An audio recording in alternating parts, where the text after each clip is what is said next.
ایک دفعہ کا ذکر ہے کہ ایک آدمی جس کا نام کریم تھا روزانہ کی طرح اپنے کام سے واپس آ رہا تھا۔ وہ جنگل کے راستے سے گزر رہا تھا کہ اچانک اسے ایک کراہنے کی آواز سنائی دی۔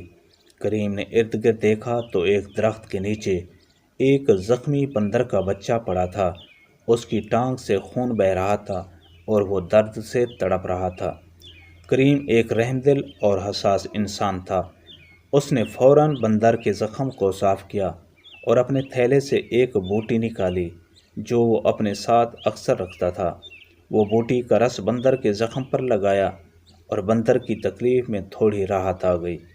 کریم نے بندر کے بچے کو اٹھایا اور اسے ایک سایہ دار جگہ پر آرام سے بٹھا دیا۔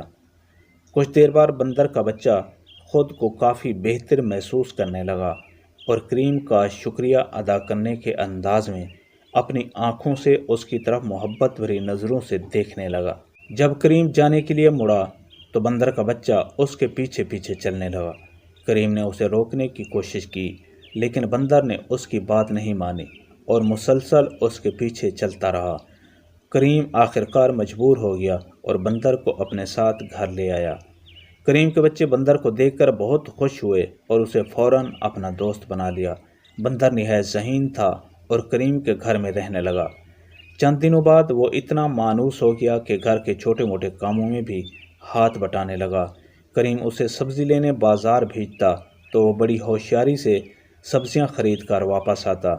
وہ گھر کی رکھوالی بھی کرنے لگا اور ہمیشہ چوکس رہتا کہ کسی بھی غیر معمولی حالت میں کریم کو آگاہ کر سکے۔ وقت گزرنے کے ساتھ کریم اور اس کے گھر والوں کو احساس ہوا کہ بندر صرف ان کی مدد نہیں کر رہا بلکہ وہ کریم کا احسان چکانا چاہتا تھا۔ اس کی محبت اور وفاداری نے سب کے دل جیت لیے تھے۔ کریم نے بندر کو زخمی حالت میں دیکھا اور اس کے علاج کا احسان بندر نے اپنی وفاداری اور خدمت کے ذریعے اتار دیا تھا۔ یہ کہانی ہمیں یہ سبق دیتی ہے کہ نیکی کبھی رائے گاہ نہیں جاتی۔